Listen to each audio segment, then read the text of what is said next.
I make quite a bit of work around issues looking at climate change, and a group of environmental psychologists based in Trondheim in Norway were interested in my work and asked me to make a piece in Norway that they could analyse to see if it has any impact on the way people behave in terms of their lifestyle. And it immediately became clear that the idea of polar bears on a melting glacier wasn't something that made people change their lifestyles.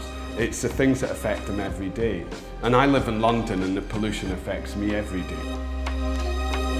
I actually then worked with a variety of different scientists to recreate the smells from the causes of the pollution. So for example, in the dome we're in here, this is London, we've just focused entirely on diesel emissions because that's the primary cause of pollution in London.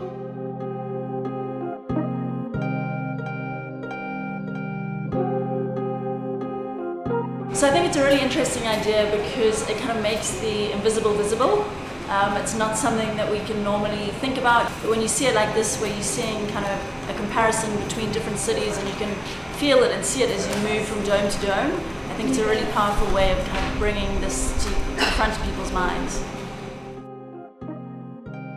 When you go into New Delhi, which is the next dome along, and they burn their crops around New Delhi that's in a basin, so that gets blown into the middle of the city. They burn their rubbish very often, so you have the smell of burnt plastic. And there's also a lot of large particulates in the air because the roads are not as well finished as they are in London, for example, so you have a lot of airborne dust. When we get through there, it's going to be... It's going to be... You can already see it, can you? I can see it, I can smell a bit of it already. Now I can feel it much heavier in here, a lot heavier.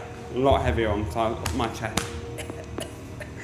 Well, as I say, I mean, the fact that we've got the heat outside as well, you can really imagine what it's like in New Delhi. It's really oppressive in here.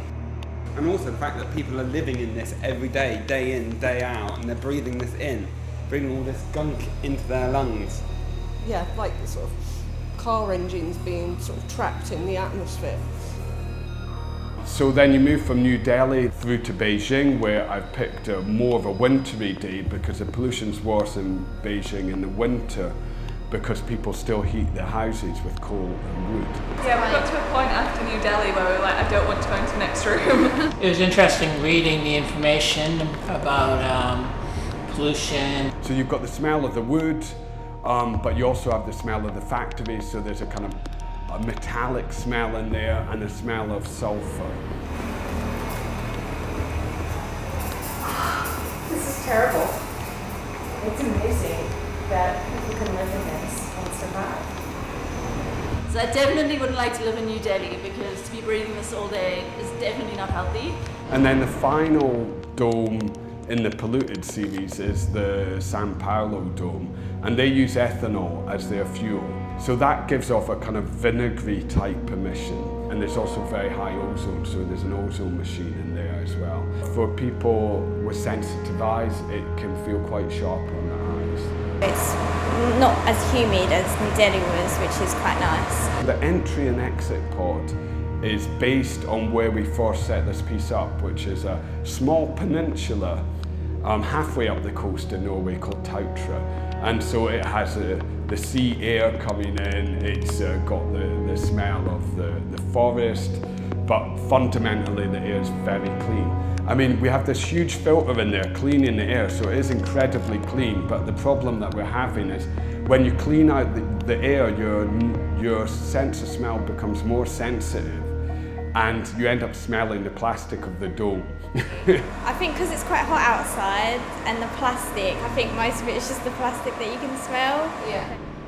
Children are very vulnerable to pollution. I think over half of the children from New Delhi have permanently stunted lung growth, so they will never recover from having lived in Delhi. This is a disease that massively affects the poor people of the world.